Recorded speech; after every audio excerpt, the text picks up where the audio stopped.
I was driving past my son-in-law's house and decided to check on him, but when I saw my wife's car at the gate, a shiny silver Lexus that should have been in our garage, my heart clenched with a premonition of trouble.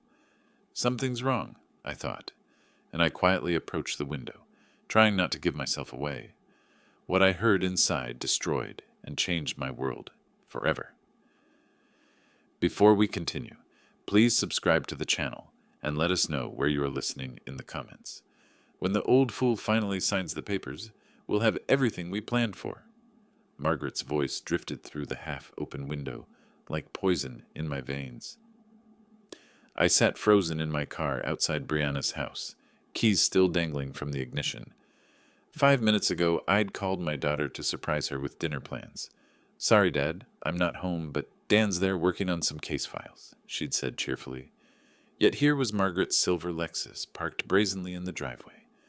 I killed the engine and approached the window on trembling legs. Through the gap in the curtains, I could see them clearly. My wife of 25 years lounging on my daughter's couch like she owned the place, and Dan leaning against the bookshelf with that smug expression I'd grown to despise.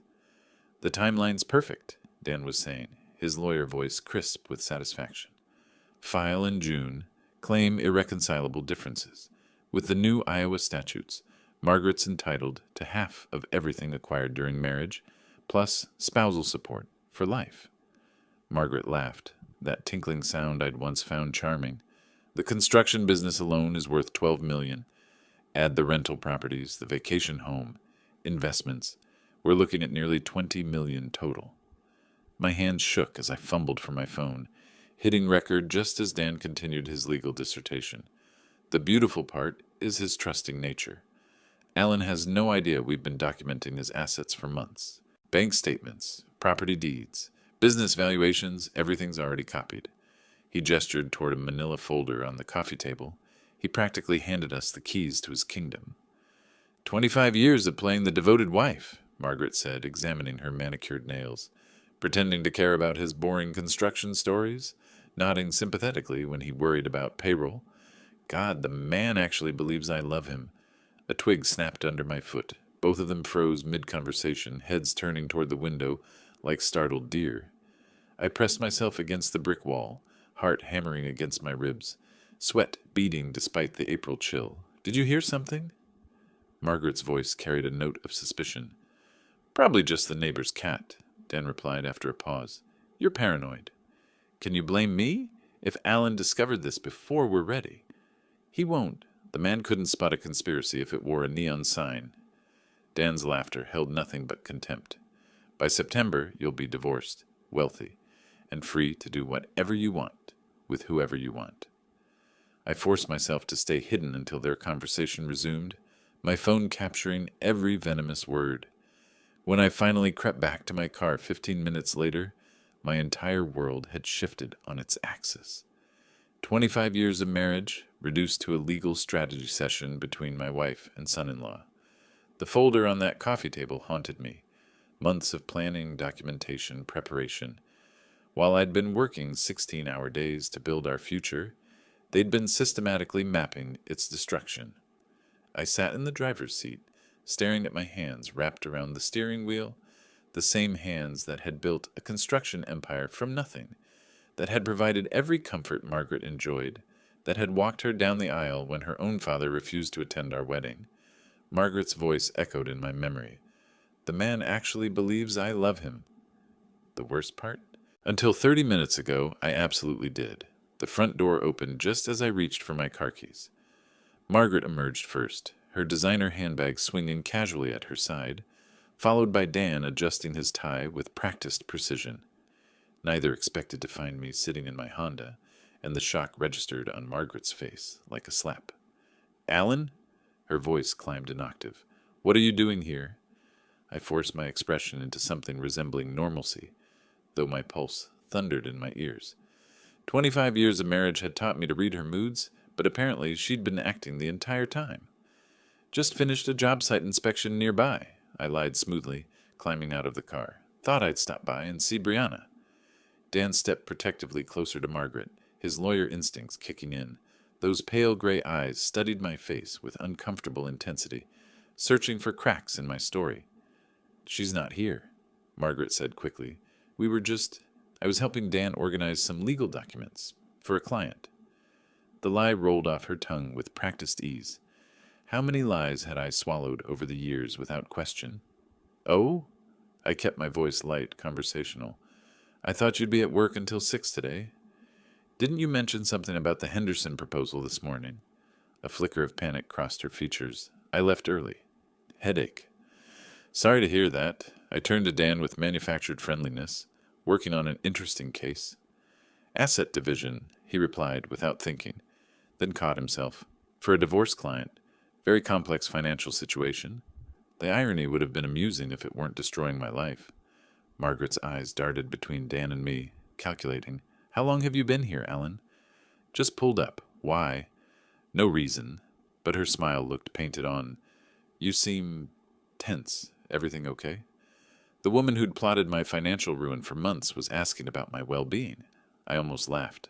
"Long day. You know how it is." I gestured toward Dan. "Don't let me interrupt your work session." "We were just finishing up," Dan said, his hand settling possessively on Margaret's lower back. The gesture seemed automatic. Intimate. How long had that been happening? "Good timing, then." I pulled out my phone to check the time, making sure they could see the device. Neither reacted, but I caught Dan's eyes lingering on the screen. I should head home anyway. Dinner won't cook itself. Margaret's laugh sounded forced. "I'll be along shortly. Just need to wrap up a few things here." "Take your time." I opened my car door, then paused as if remembering something. "Oh, Margaret." "Dr. Patterson's office called about rescheduling your physical. Something about a conflict with your work schedule?" Her face went blank for a split second, the look of someone whose lie had been exposed. Then she recovered with impressive speed. "Must be a mix-up. I'll call them later." "No worries. These things happen." I slid into the driver's seat, heart hammering. "See you both later." As I backed out of the driveway, I watched them in my rearview mirror. They stood frozen until my car disappeared around the corner, then immediately moved closer together, heads bent in urgent conversation. The three-way dance of deception was complete. They suspected I might have overheard something. I knew they were planning to destroy me, and all of us were pretending everything was perfectly normal. Margaret would drive home separately, armed with explanations for her early departure from work and her presence at Dan's house. She'd probably arrived at a dozen reasonable justifications by the time she walked through our front door, but she didn't know about the recording on my phone. 43 minutes of crystal-clear audio that would change everything. I pulled into traffic, hands steady on the wheel for the first time in an hour. The shock was wearing off, replaced by something colder and more focused. They thought they were playing chess with a checkers player. They were about to discover their mistake. The 15-minute drive home passed in a blur of traffic lights and muscle memory. My Honda found its way into our circular driveway without conscious direction past the manicured gardens. Margaret insisted we pay someone else to maintain, past the fountain she'd commissioned for our 20th anniversary. I sat in the car for several minutes, staring at the house I'd built with my own hands in 1995. Every board, every nail, every carefully planned detail had been a love letter to the woman who was now plotting to steal it from me. The front door opened into silence that felt different now, not peaceful, but hollow. Margaret's presence had always filled these rooms with chatter about her day, complaints about neighbors, excitement over new purchases. Now I wondered how much of it had been performance. The wedding photo on the mantel caught my eye first. December 15th, 1987, Margaret radiant in ivory silk, me awkward in a rented tuxedo, both of us glowing with what I'd believed was genuine happiness. She'd been 22, working as a secretary at Morrison & Associates downtown. I was 37, my construction business finally turning real profit after 10 years of 12-hour days and instant noodle dinners. We'd met at the company Christmas party that year. Morrison was a client. I'd renovated their offices the previous spring.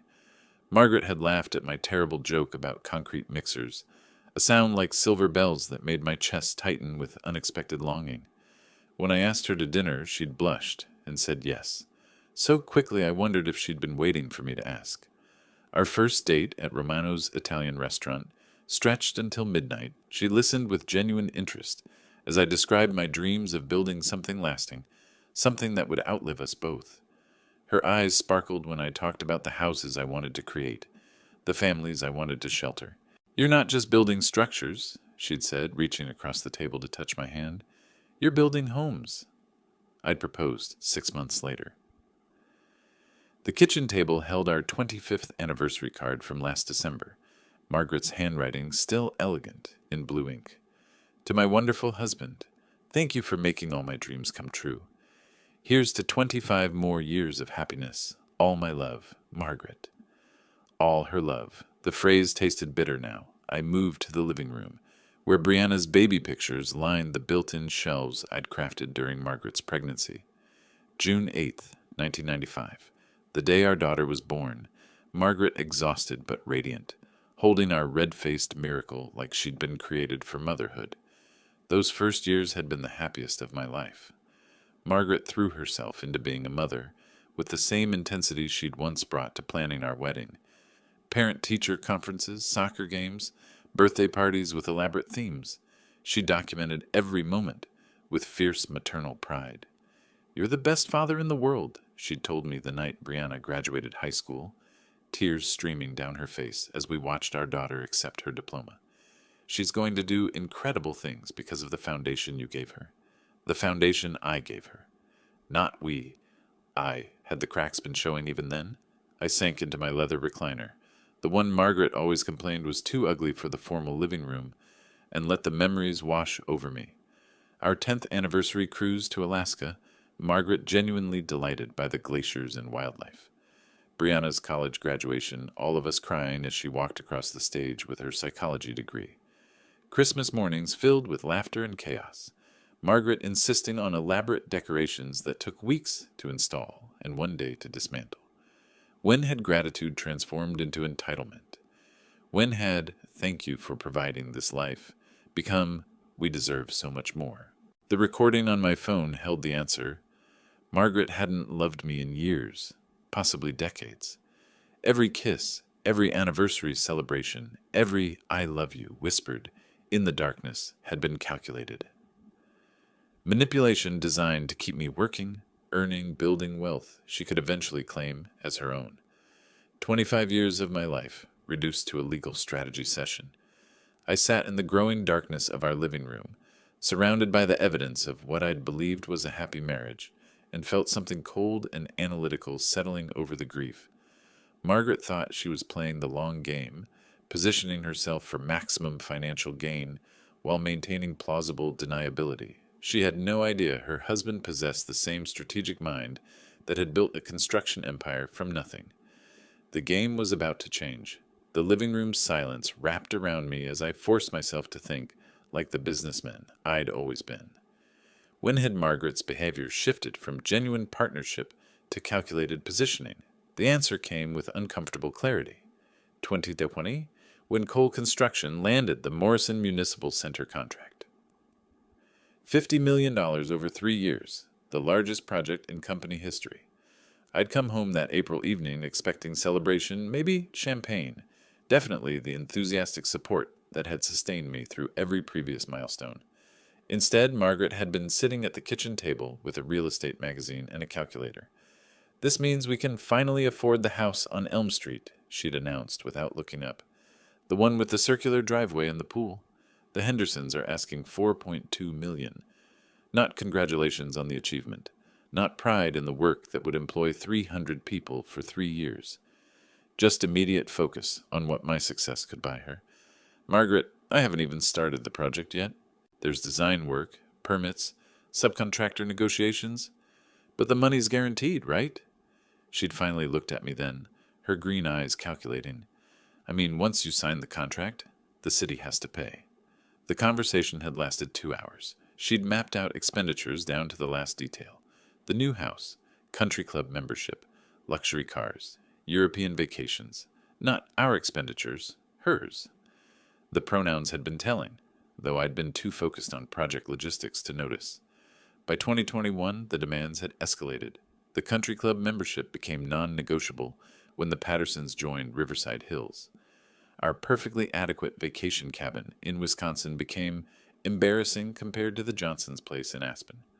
Margaret began dropping hints about other wives whose husbands really understood how to treat a woman. The physical intimacy disappeared gradually, so slowly I'd attributed it to age and stress. Separate bedrooms became necessary because of my snoring, though Margaret had never complained about snoring in 23 years of marriage. Dinner conversations shifted from discussions of our day to Margaret's detailed accounts of what other families owned, achieved, or displayed. Sarah Mitchell's husband bought her a Mercedes for their anniversary, she'd mentioned last month, cutting her salmon with surgical precision, just because he appreciated everything she'd sacrificed for their marriage. Sacrificed, as if supporting my career while living in luxury had required significant personal loss. The friendship with Dan had intensified after Brianna's wedding in September 2023. Suddenly, Margaret was fascinated by legal proceedings, asking hypothetical questions about property division and spousal rights for a friend who might need advice. She'd started receiving phone calls that sent her to the other room, claiming they were book club discussions or volunteer committee meetings. How many of those calls had been conspiracy sessions? I pulled out my phone and replayed segments of today's recording. Dan's voice, "We've been documenting his assets for months." Margaret's laughter, 25 years of playing the devoted wife." The documentation made sense now. Margaret's sudden interest in my financial reports, her questions about business valuations, her insistence on joint accounts while maintaining her own separate credit cards. She'd been conducting reconnaissance while I'd been building the very empire she planned to steal. But Margaret had made a crucial error in her strategic planning. She'd underestimated the man who'd built Cole Construction from a single truck and a borrowed tool set. The same analytical mind that had navigated 35 years of construction projects, labor negotiations, and municipal contracts was now focused on a different kind of problem solving. They thought they were playing chess with someone who didn't know the rules. Margaret had spent months positioning her pieces while assuming I'd never noticed the board. She was about to discover that her husband understood strategy better than she'd ever imagined. I stood up from the recliner and walked to my home office, where files containing 35 years of business records lined built-in shelves. Tax returns, contracts, partnership agreements, property deeds, everything Margaret thought she'd been secretly documenting. But I knew something she didn't. The real assets weren't in those files. I reached for my phone and scrolled through my contacts until I found the number I needed. Marcus Webb, my accountant, my friend, and the only person who knew about the offshore arrangements I'd established years ago for tax optimization purposes. Time to make a call that would change everything. 3 days of methodical research had transformed my home office into a war room. 2 laptops hummed quietly on the mahogany desk I'd built 15 years ago, their screens displaying bank statements, legal databases, and property records. Yellow legal pads covered every surface, filled with columns labeled assets, weaknesses, timeline, and leverage points. I'd shaved carefully that morning, put on my best navy suit, and slipped on the reading glasses Margaret always said made me look distinguished. Strange how quickly grief could crystallize into strategy when you had 35 years of business experience to draw from. Marcus Webb had been more helpful than I'd dared hope. 3 offshore accounts I'd established years ago for tax optimization, completely legal, fully documented but invisible to anyone without forensic accounting skills. Margaret's amateur reconnaissance mission had missed the real treasure. She'd been cataloging the visible kingdom while the crown jewels remained hidden in plain sight. But Margaret had been busy too.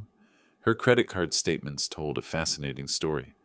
$47,000 in unauthorized transfers over 8 months, funneled to a joint savings account I'd never opened. The beneficiary name made my jaw clench. Daniel Thompson. They'd been positioning themselves as financial partners long before their divorce conspiracy began. Luxury lunches at Riverside Country Club, $300 spa treatments, designer clothing purchases that coincided suspiciously with her book club meetings. Every expense painted a picture of a woman preparing for a different life. The 8 out of 500 Hermdaughters handbag she'd bought last Tuesday carried particular irony, given that she'd complained about grocery costs just that morning. Dan's vulnerabilities proved even more illuminating. My construction industry contacts had been generous with information about Davenport's most ambitious attorney. The man who planned to steal my fortune was drowning in debt. $180,000 in student loans, an $8,500 monthly office lease chosen for image over prudence, and a growing reputation for cutting ethical corners when payment schedules got tight. Thompson's a sharp lawyer, Jim Morrison from Morrison Concrete had told me over coffee. But he's got champagne tastes on a beer budget. Owes 3 of my subcontractors nearly 25 grand total. Always promises payment next week and then disappears when the bills come due. The State Bar Association's website revealed 2 dismissed ethical complaints in the past year, both involving client fund mismanagement. Dismissed, but documented. In legal circles, even unsuccessful complaints left stains on professional reputations. I leaned back in my leather chair, surveying the intelligence gathered over 72 hours of patient investigation. Margaret and Dan had underestimated their opponent catastrophically. They'd seen a trusting husband who worked long hours and rarely questioned household expenses. They'd failed to recognize the analytical mind that had built Cole Construction from a single truck into a $12 million enterprise. The phone rang, jarring me from my strategic reverie. Brianna's name flashed on the screen. "Hey, sweetheart." I kept my voice warm, normal. "How's your day going?" "Dad, I need to ask you something." Her tone carried the careful neutrality she used with troubled patients. "Is everything okay between you and Mom lately? There's been this weird tension whenever I'm around both of you." My hand tightened on the phone. How much did she know? How much had Dan told her about their conspiracy? What makes you ask? "Little things. Mom seems stressed about money, which is strange since business has been so good. And Dan keeps asking weird questions about your company structure, like how the partnerships work and who controls what assets." She paused. "It feels like they're fishing for information, but I can't figure out why." Fishing for information? My daughter's psychology training had detected the predatory behavior her mother and husband thought they'd hidden. "Probably just curiosity about how the business world works," I said carefully. "Your mom's always been interested in financial security?" "Maybe." But Brianna didn't sound convinced. "Dad, if something was wrong, I mean really wrong, you'd tell me, right?" The question hung between us like a loaded weapon. Tell her what? That her mother was planning to destroy me financially? That her husband was orchestrating the whole conspiracy? That the family she'd trusted her entire life was built on lies? "Of course, sweetheart, but everything's fine. Just the usual business pressures." After we hung up, I sat staring at my research notes. Dan had been pumping my daughter for information about my business structure. The scope of their intelligence-gathering operation was broader than I'd realized. Time to make sure they got exactly the information I wanted them to have. I was still processing Brianna's warning about Dan's fishing expedition when my secure phone line rang. Sarah Chen, my accountant for 12 years, her voice crisp with professional efficiency. "Alan, I've got the asset protection documents ready for signature. When you mentioned wanting to update estate planning, I took the liberty of researching optimal structures." A pause. "This is about more than estate planning, isn't it?" "How perceptive of you. 28 years in forensic accounting teaches you to read between the lines. Should I ask what kind of threat we're protecting against?" "The domestic variety." Sarah's silence spoke volumes. She'd handled 3 divorces for my construction crew supervisors. She knew the landscape. "I'll have everything ready by noon," she said. "The business assets will be completely insulated from any personal legal action. Whoever's planning to take a run at your personal finances won't even see the real money." By 10 a.m., I was sitting across from Tom Bradley, president of First National Bank and my golf partner for 15 years. The mahogany conference room smelled of coffee and leather, familiar territory where I'd negotiated dozens of construction loans. "Account security review," I said, sliding documents across the polished table. "I need all joint access points verified and temporarily frozen pending identity confirmation." Tom's eyebrows rose slightly. "This is comprehensive, Alan? Every joint account, credit line, and automatic payment system?" "Every single one." "May I ask?" "You may not." But I smiled when I said it. "How long for the security holds to take effect?" "Immediately upon your signature, all account holders will receive notification that access requires in-person verification. with photo ID and secondary documentation. Tom studied my face. This is going to inconvenience Margaret significantly. I'm counting on it. The security holds activated at 11:47 a.m., just as Margaret was sitting down for her weekly lunch at Riverside Country Club with 3 other construction wives.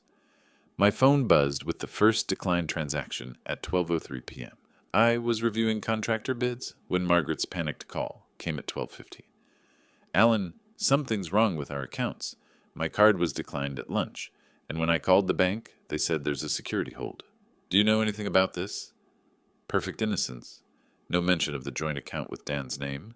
No acknowledgement of the missing $47,000. No admission that she'd been moving money without my knowledge. Security hold? That sounds serious. Did they say what triggered it? Something about verifying identity and account access? It's embarrassing, Alan. I'm sitting here with Linda and Susan and Janet, and I can't even pay for my own lunch. The distress in her voice was genuine, not because her conspiracy was threatened, but because her social status had been publicly compromised. After 25 years of marriage, I knew Margaret's priorities. I'll call Tom Bradley immediately, I assured her. We'll get this sorted out. But I didn't call Tom. Instead, I drove to the construction site where my crew was pouring foundation for the new medical center. The familiar sounds of machinery and worker voices felt grounding after 3 days of financial warfare. My phone buzzed with text messages throughout the afternoon. Margaret, 1:47 p.m. Still can't access any accounts. This is ridiculous. Margaret, 2:23 p.m. Tom Bradley's secretary says he's in meetings all day. What kind of bank president is too busy for his best customers? Margaret, 3:15 p.m. Even our emergency credit line is frozen. How am I supposed to buy groceries? Each message brought a grim satisfaction. For 25 years, Margaret had taken financial security for granted, while I worked 60-hour weeks to provide it. Now she was experiencing what it felt like when that security vanished without warning. Dan's reaction proved even more interesting. At 4:30 p.m., my private investigator, Mike Rodriguez, called with an update. Thompson tried to access his shared account with your wife 3 times this afternoon. When that failed, he attempted to withdraw funds from what appears to be a trust account, probably your daughter's education fund that he manages. That one's frozen too, per your instructions. His demeanor? Angry phone calls to bank representatives, threats about legal action, demands to speak with management. Classic overconfident attorney discovering his leverage has evaporated. By 6 p.m. I was home, reviewing the day's financial battlefield from my office. Every shared account frozen, every joint credit line suspended, every automatic payment system requiring my personal authorization. Margaret's access to 25 years of accumulated wealth had been reduced to whatever cash she carried in her purse. The security measures were completely legal. A husband protecting marital assets, pending estate planning review. Tom Bradley would confirm that standard banking protocols had been followed precisely. But Margaret and Dan would understand the message perfectly. The man they'd planned to financially ambush was no longer playing defense. My phone rang at 6:47 p.m., Margaret's number, but the voice that answered would be desperate now, not manipulative. Time to see how quickly conspirators turned on each other when their plans started crumbling. The after-hours security guard at Thompson & Associates barely looked up as Margaret rushed through the lobby at 7:15 p.m., her heels clicking frantically on the marble floor. I knew this because Mike Rodriguez had positioned himself in the coffee shop across the street with a clear view of the building entrance. The frantic call Margaret had made from our driveway, "Dan, we need to talk immediately. Something's gone terribly wrong," had been loud enough for our next-door neighbor to overhear. Not that Margaret cared about discretion anymore. On the 14th floor, Dan's corner office glowed with emergency session intensity. Through his window, anyone with binoculars could see 2 figures hunched over a conference table covered with documents, their body language screaming crisis management. He knows. Margaret's voice carried through the building's older ventilation system to the accounting firm next door, where Mike's contact maintained an office. Alan knows something, and he's cutting off everything. I couldn't even buy gas for my car. Dan's response was sharp, professional, his litigation voice engaged. The timing isn't coincidental. 3 days ago you said he showed up unexpectedly at Brianna's house, right when we were discussing strategy. He must have overheard something. How much could he have heard? Enough to understand we're not playing around. Papers rustled as Dan reviewed documents. Margaret, we need to assume he recorded our conversation. Everything we said about assets, timeline, strategy, all of it potentially documented. The silence that followed spoke volumes. Two conspirators, realizing their victim had been several moves ahead, while they'd congratulated themselves on their cleverness. What do we do? Margaret's voice had lost its earlier confidence. We accelerate everything. No more gradual approach, no more careful positioning. Monday morning, I file for emergency divorce proceedings with immediate spousal support. We claim Alan is engaging in financial abuse by restricting your access to marital assets. Financial abuse? Margaret's tone sharpened with interest. That sounds legally compelling, Dan finished. We paint him as a controlling husband who uses money to manipulate and intimidate. The frozen accounts become evidence of his abusive patterns, not defensive strategy. More rustling papers, the sound of a legal mind shifting into full attack mode. I'll need you to document instances of emotional abuse, financial control, intimidation tactics. Think back over your marriage. Anytime Alan made financial decisions without consulting you. Anytime he questioned your spending. Anytime he used money to influence your behavior. That's going to be difficult, Dan. Alan's never been controlling about money. If anything, he's been too generous. Then we reframe generosity as manipulation. His providing for you becomes evidence that he created financial dependency to maintain control. Every gift, every luxury, every comfortable lifestyle choice becomes proof of his systematic isolation strategy. The breathtaking audacity was impressive in its scope. They were planning to weaponize 25 years of Alan's dedication and generosity, twisting every act of love into evidence of abuse. What about Brianna? Margaret asked. She's not going to automatically take my side. Her psychology training makes her skeptical of everything. That's actually perfect. Dan's voice carried the satisfaction of a man who'd found his closing argument. Brianna's hesitation to support you immediately becomes evidence of how thoroughly Alan has manipulated family dynamics. We position her psychology training as something Alan exploited to turn his own daughter against her mother's emotional needs. You want to make our daughter a witness against her father? I want to save your financial future, Margaret. Brianna's professional training means her testimony carries extra weight. If she expresses any concern about family dynamics, we frame it as expert psychological opinion, confirming Alan's manipulative patterns. The plan was elegant in its comprehensive evil. Turn the daughter's professional skepticism into evidence against the father. Reframe every act of love as manipulation. Transform defensive financial protection into proof of abuse. Monday morning, Dan continued, I file for emergency restraining orders preventing further asset movement, immediate spousal support of $15,000 monthly, and temporary exclusive occupancy of the marital home. By Wednesday, we'll have him painted as an abusive husband who needs court supervision to prevent further financial intimidation. And if he fights back, then we escalate harassment charges if he contacts you directly, stalking allegations if he investigates our activities, emotional abuse claims if he questions any of our accusations. Dan's voice carried cold satisfaction.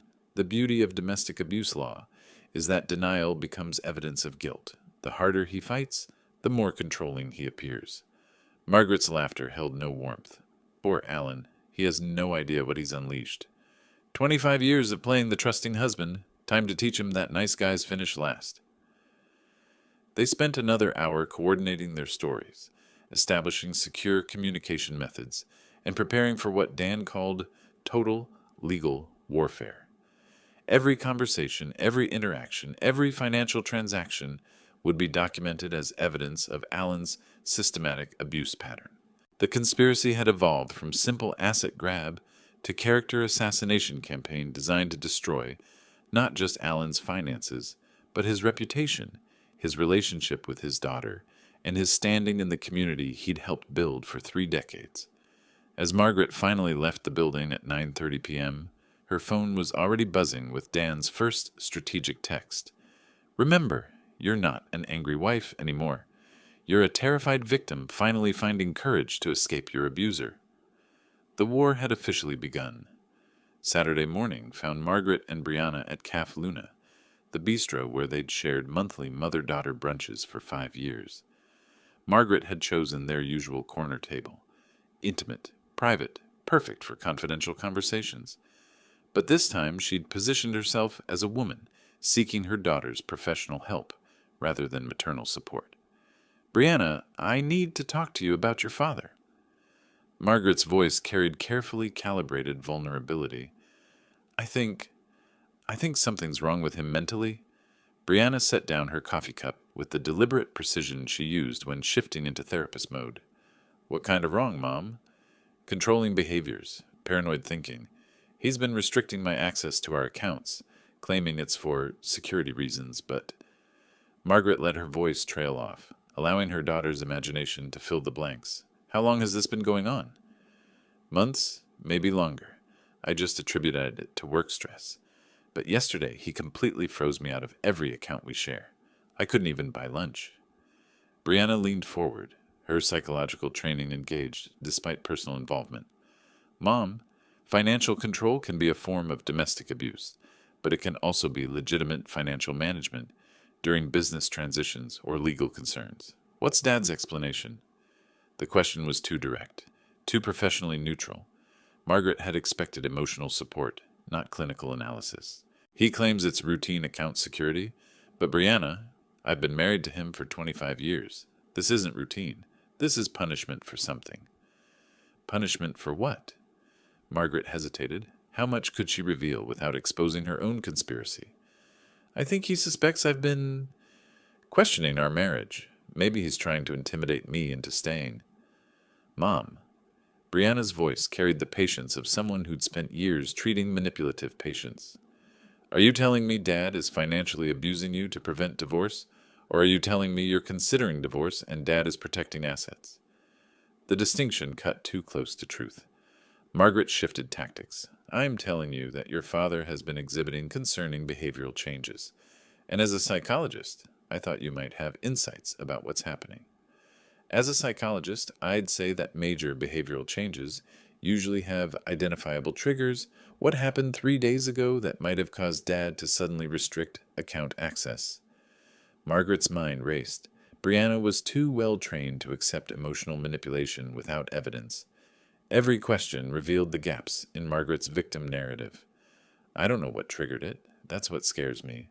But Brianna was studying her mother's face with clinical detachment, reading microexpressions and verbal inconsistencies with professional skill. Mom, are you asking for psychological advice? Or are you asking me to take sides in a marital conflict? The blunt question shattered Margaret's manipulation strategy. Her daughter wasn't going to provide the emotional support that would validate her victim narrative.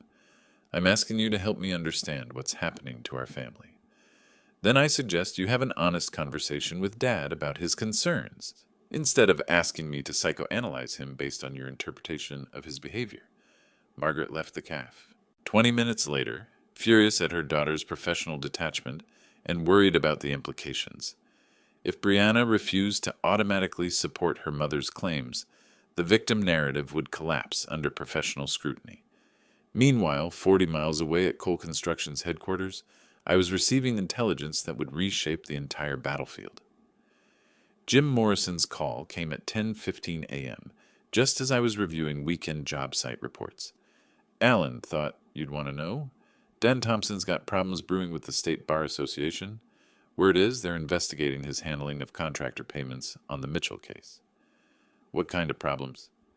3 subcontractors filed complaints about non-payment last month. Thompson collected fees from his client, but never distributed payments to the trades. Classic trust account violation if they can prove it. I set down my coffee, mind immediately calculating the implications. How serious? Serious enough that the Bar Association scheduled a hearing for next week. Thompson's scrambling to find $23,000 to make the subcontractors whole before the investigation concludes. $23,000, the exact amount Dan owed according to my research. Jim, would those subcontractors be willing to discuss their experience with Thompson if someone from the construction community reached out? Absolutely.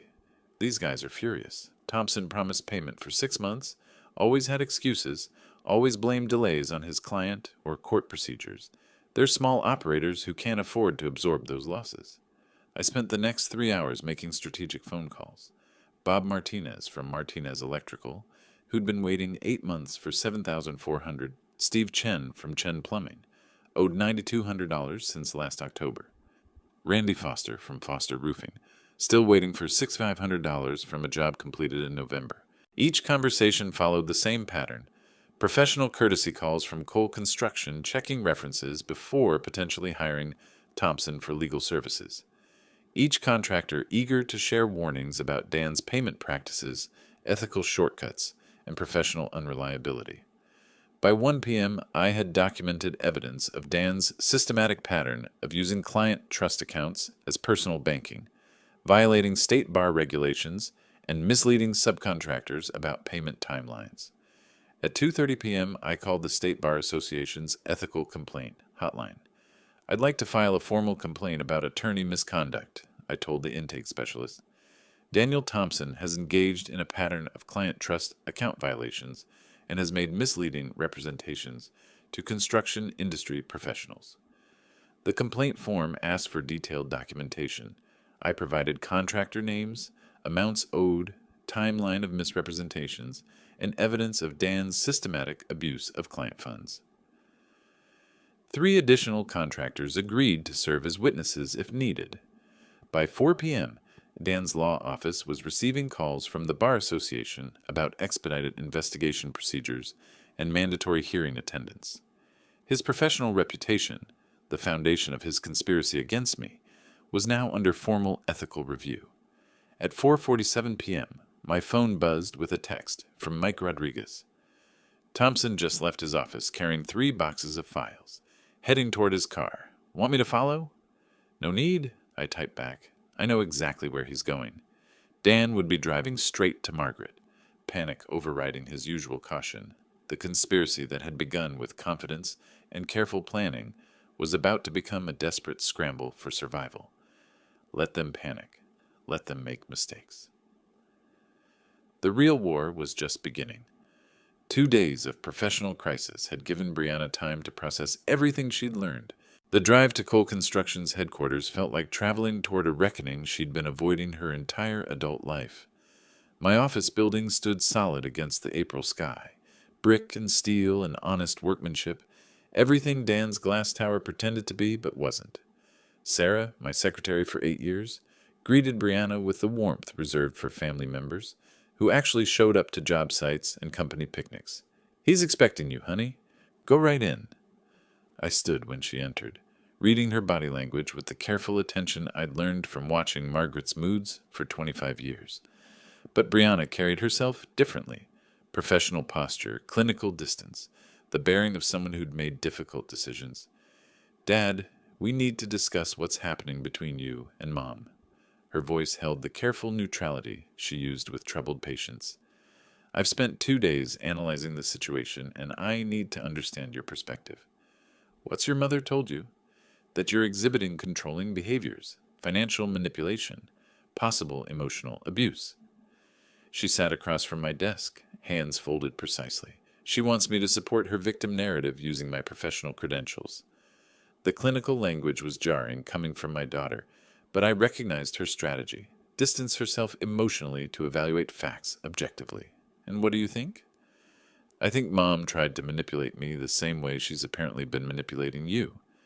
Brianna's green eyes, so much like Margaret's, but clearer somehow, studied my face. Show me the evidence, Dad. I need to hear what you heard. I hesitated. Once I played that recording, there would be no protecting her from the truth about her mother and husband. But Brianna was 30 years old, a licensed psychologist, capable of handling reality. I pressed play on my phone. Margaret's voice filled the office. When the old fool finally signs the papers, we'll have everything we planned for. Brianna's expression didn't change for the first minute. Professional detachment held as she listened to her mother mock 25 years of marriage, heard Dan calculate legal strategies for maximum financial damage, absorbed their cold discussion of timeline and asset division. But when Margaret said, 25 years of playing the devoted wife, Brianna's composure cracked slightly. Her hands clenched once, then relaxed. The recording ended. Silence stretched between us like a bridge neither wanted to cross first. How long have you known? She asked finally. 6 days. I overheard this conversation at your house last Tuesday. And you've been, what? Building a defense strategy while pretending everything was normal? Something like that. She leaned back in her chair, processing. Mom asked me to evaluate your mental state.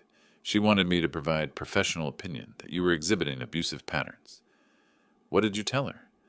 That I couldn't ethically assess someone without proper evaluation, that her claims seemed inconsistent with your established behavioral patterns. Brianna's voice carried a note of anger now. She tried to use my training as a weapon, Dad, against you and against professional standards. The weight of betrayal, not just mine but hers, settled between us. I'm sorry you've been dragged into this, sweetheart. I'm not. Her tone sharpened with resolve. I'm glad I know the truth. The question is, what happens now? I studied my daughter's face. Seeing strength I'd helped build, but independence I couldn't control. That's your choice, Brianna. I won't ask you to choose sides. I already have. She stood up. Decision made. I choose truth over family loyalty. I choose evidence over emotion. And I choose to support the parent who didn't try to manipulate my professional ethics. Relief flooded through me, followed immediately by concern. What about Dan? What about him? Her voice went cold. My husband participated in a conspiracy to financially destroy my father while using my psychology practice as cover. That marriage is over. Brianna, Dad, I'm not making this decision in anger. I'm making it based on character assessment and behavioral evidence. She moved toward the door, then paused. I'll testify honestly about family dynamics, if needed, but I won't be anyone's weapon, including yours. I understand. Good, because there's one more thing I need to do.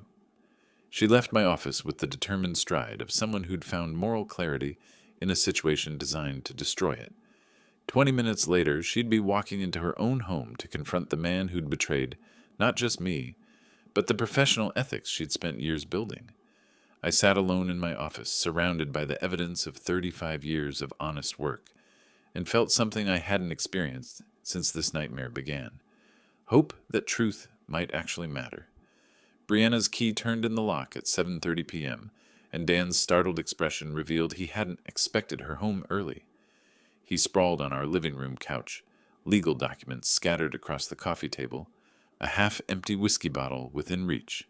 We need to talk, I announced, setting my purse down with deliberate precision. Rough day? He didn't look up from whatever case file he was pretending to review. The Barrett deposition got postponed again. I know about the conspiracy, Dan. His head snapped up. The careful lawyer's mask slipped, revealing something desperate underneath. What conspiracy? The one where you and my mother planned to financially destroy my father, while using my psychology credentials to support false abuse allegations. I remained standing, maintaining advantage. I heard the recording. Every word.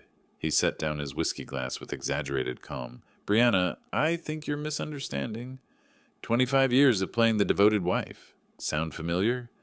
The color drained from his face. Dan Thompson, who could argue cases before the state Supreme Court, suddenly looked like a man watching his world collapse. How much did you hear? Everything. Asset division strategy, timeline, your fee calculation, Mom's performance reviews. I sat across from him, maintaining professional distance. Was our entire marriage part of this plan? 3 days later, Margaret discovered that social destruction moved faster than legal proceedings. The Riverside Country Club's dining room buzzed with Saturday brunch conversation, but clusters of women fell silent as she approached their tables.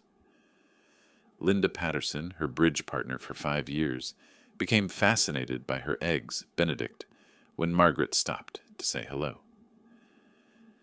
Susan Morrison claimed an urgent phone call rather than continue their conversation. By the time Margaret reached her usual table, she understood that the conspiracy had become public knowledge. Margaret, dear. Janet Crawford's voice carried false sweetness. We missed you at the planning committee meeting yesterday. What meeting? I wasn't informed. Oh, didn't you get the message? We had to make some organizational changes. You understand. Margaret was beginning to recognize the pattern. Phone calls not returned. Invitations rescinded. Social doors closing with whispered efficiency. Meanwhile, I conducted my own campaign with considerably more success. 35 years of honest dealing had earned me credibility that no legal maneuvering could destroy. My lunch with Tom Bradley at the bank proved strategically productive. I shared concerns about family difficulties with just enough detail to establish facts without appearing vindictive.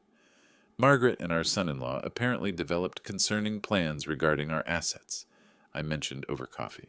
I've had to implement protective measures. Tom's response was exactly what I'd hoped for. Professional understanding mixed with personal sympathy for a friend dealing with family betrayal. The Chamber of Commerce board meeting that evening proved equally valuable. When Jim Morrison asked about Margaret's absence from the recent fundraising dinner, I explained with genuine sadness about marriage difficulties that have come to light. Sometimes you discover people aren't who you thought they were, I said, allowing disappointment to show. 25 years of marriage, and it turns out she was planning, well, I'm grateful I found out when I did. By Sunday evening, Margaret's social isolation was complete. The country club membership committee scheduled a routine review of her status. The charity board accepted her resignation from positions she'd never submitted. Dan's professional collapse accelerated alongside Margaret's social exile. 3 major clients terminated relationships, citing concerns about judgment and ethical standards. The Miller Industries account, worth $200,000 annually, sent a formal letter expressing loss of confidence in counsel's professional discretion. Margaret's frantic Sunday night call to Dan carried desperation I could hear through their apartment's thin walls. Everyone knows Dan. Everyone. I can't show my face anywhere in this town. We'll file emergency motions Monday morning. Force Allen into defensive position. Before what? Before you lose your law license? Before I move back to my sister's house in Minnesota? Their mutual recrimination session lasted until midnight, 2 conspirators discovering that shared guilt wasn't the same as shared solutions. Tomorrow would bring their last desperate gambit. I was ready. Monday morning found Margaret in Linda Hawthorne's downtown office, a divorce attorney whose reputation for scorched earth tactics had earned her both notoriety and high fees. The glass conference room overlooked the courthouse where Margaret hoped to destroy me, but the lawyer's expression suggested limited optimism. Mrs. Cole, I've reviewed your materials. Linda's voice carried professional skepticism. Your husband's financial protective measures appear legally sound. Joint account holders have rights to restrict access during marital discord. But it's financial abuse! Margaret's desperation leaked through her victim persona. He's controlling every aspect of my access to money we earned together. Money he earned, according to tax records spanning 25 years. Linda consulted her notes. Your income contributions appear minimal. You haven't been employed outside the home since 1989. Margaret's face flushed. Being a homemaker had represented luxury and security. Now it looked like evidence of dependency. What about emotional abuse, intimidation tactics? What specific incidents can you document? The question hung in the air. Margaret had spent sleepless nights trying to construct believable abuse patterns from 25 years of Alan's genuine consideration and generosity. He's controlling about money, always has been. Can you provide examples of threats, physical intimidation, isolation from family or friends? Well, no, but Mrs. Cole, domestic abuse cases require evidence. Has your husband ever threatened you physically, prevented you from leaving the house, monitored your communications? Each question struck holes in Margaret's fabricated narrative. Alan had never raised his voice in anger, never restricted her activities, never questioned her friendships. 10 blocks away, Dan discovered that bar association investigations moved with bureaucratic efficiency when they wanted answers. Monday morning's ethics committee call carried implications beyond contractor payment delays. Mr. Thompson, we've received additional complaints regarding your handling of client trust accounts, specifically allegations that you've been using client funds for personal expenses, pending case resolution. Dan's hand tightened on the phone. Those allegations are unfounded. I've always maintained proper accounting. We have documentation from Martinez Electrical, showing invoices submitted 8 months ago with promises of payment, pending client approval. Yet your client settled 6 months ago. Where are those funds currently? The answer was his personal checking account, where contractor payments had been diverted to cover office rent and student loans. What had seemed like resourceful cash flow management now appeared as embezzlement. There may have been administrative delays. Mr. Thompson, we're scheduling a formal hearing for Thursday morning. You'll need complete financial records for all client accounts dating back 18 months. By Wednesday evening, Margaret and Dan had reached the desperation that breeds dangerous decisions. Their emergency strategy session in Dan's nearly empty office felt like generals planning a final assault with no ammunition. We have to file domestic violence claims, Margaret announced with false confidence. It's the only way to force him into defensive position. Margaret, false domestic violence allegations are felony charges if we're caught, given the evidence he probably has. What evidence? I've never said anything in front of cameras or witnesses that would contradict. She stopped, remembering the recording that started this cascade. The recording proves we were planning financial strategy, not documenting his abuse. So we reframe it. Your legal expertise, my victim testimony, make the narrative about long-term emotional manipulation and financial control. Dan stared at her across the conference table. 6 months ago, she'd been a bored housewife seeking excitement. Now she was proposing perjury in federal court. If this fails, we're both facing criminal charges. If we don't try, I'm facing poverty, and you're facing disbarment anyway. Margaret's voice carried the calculation of someone who'd lost everything except the ability to take others down. At least this way, we go down fighting. Thursday morning's restraining order hearing would determine whether their Hail Mary succeeded, or whether they'd simply provided Allen with more conspiracy evidence. Neither realized their opponent had spent the entire week documenting every phone call, every desperate meeting, every lie they'd told to lawyers and friends. Alan Cole wasn't just defending himself anymore.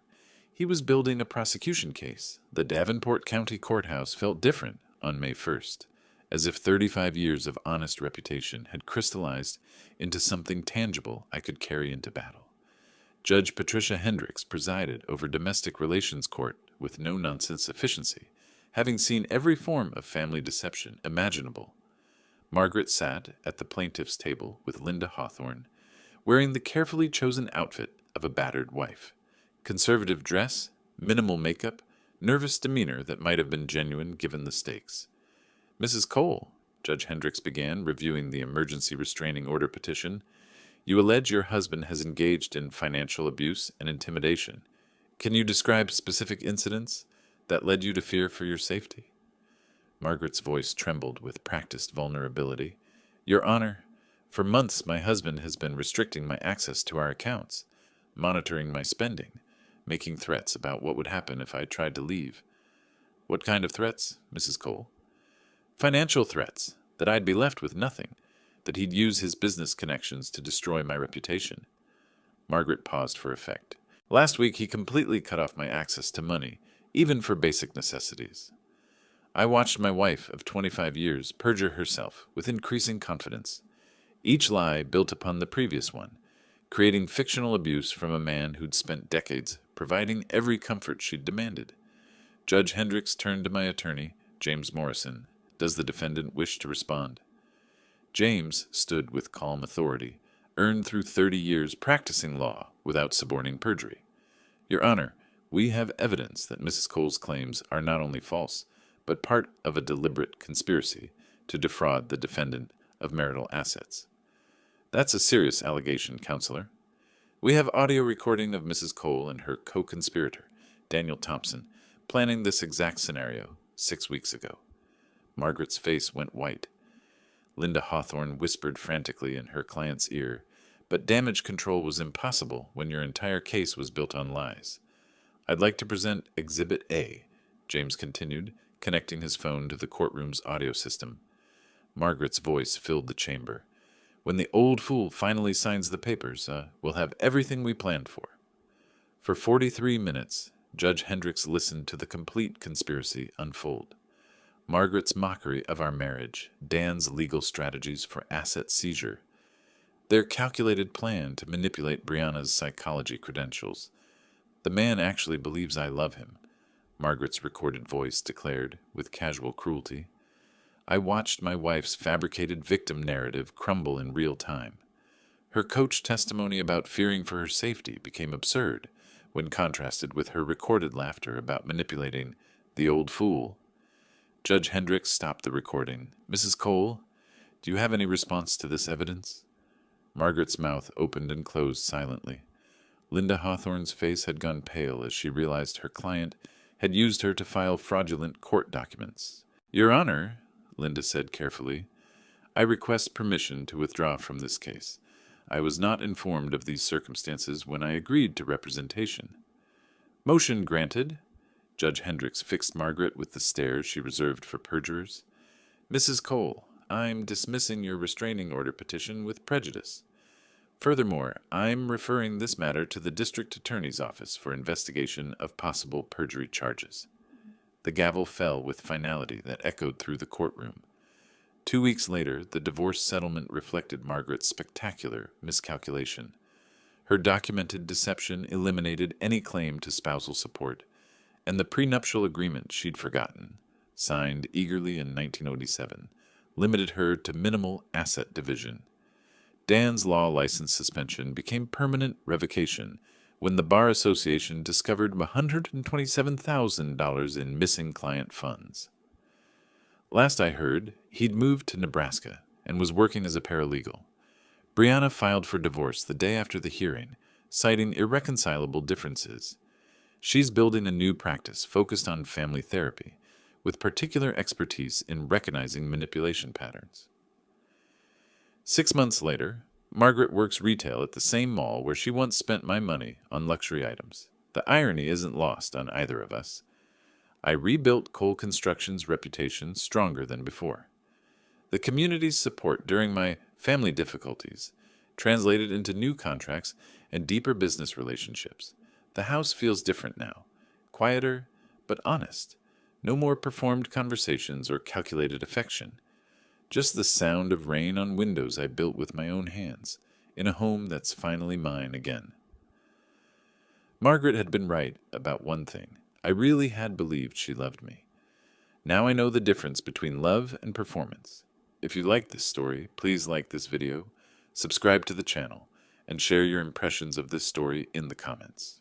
To listen to the next story, click on the box on the left. Thank you for watching.